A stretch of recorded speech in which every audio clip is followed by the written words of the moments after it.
എറണാകുളം പെരുമ്പാവൂരിൽ 10 കിലോ കഞ്ചാവുമായി ഇതര സംസ്ഥാന തൊഴിലാളിയെ പിടികൂടി. അസം സ്വദേശി ഇബ്രാഹിം അലിയാണ് കുന്നത്തുനാട് എക്സൈസിന്റെ പിടിയിലായത്.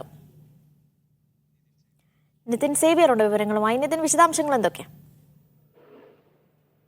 അനീഷ, 10 കിലോ കഞ്ചാവുമായാണ് ഇതര സംസ്ഥാന തൊഴിലാളിയായ ഇബ്രാഹിം അലിയെ കുന്നത്തുനാട് എക്സൈസ് ഇൻസ്പെക്ടറുടെ നേതൃത്വത്തിലുള്ള സംഘം പിടികൂടിയത്. പെരുമ്പാവൂർ ഈസ്റ്റിലുള്ള പ്രതിയുടെ താമസ സ്ഥലത്ത് നിന്നുമാണ് ഈ കഞ്ചാവ് കണ്ടെത്തിയത്. ഇവിടെ സ്വകാര്യ വ്യക്തിയുടെ കെട്ടിടത്തിൽ വാടകയ്ക്കായിരുന്നു ഈ പ്രതി താമസിച്ചിരുന്നത്. താമസിക്കുന്ന മുറിക്കുള്ളിൽ 2 പ്ലാസ്റ്റിക് കവറുകളാക്കിയാണ് കഞ്ചാവ് സൂക്ഷിച്ചിരുന്നത്.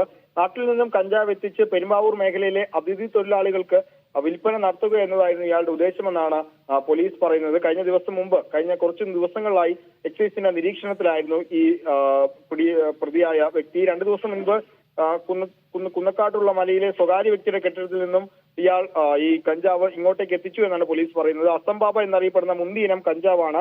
6 ലക്ഷം രൂപ വില വരുമെന്നാണ് എക്സൈസ് ഉദ്യോഗസ്ഥർ പറയുന്നത്. അതുകൊണ്ട് തന്നെ ഇത്രയും കൂടിയ മുന്തി ഇനത്തിലുള്ള കഞ്ചാവ് അല്ലെങ്കിൽ ഇത്രയും വിലയുള്ള കഞ്ചാവ് ഇദ്ദേഹത്തിന് എവിടെ നിന്ന് ലഭിച്ചു എന്നടക്കമുള്ള കാര്യങ്ങൾ പോലീസ് അന്വേഷിക്കുമെന്നാണ് നിലവിൽ എക്സൈസ് ഇൻസ്പെക്ടർ അറിയിച്ചിട്ടുള്ളത്. അനീഷ.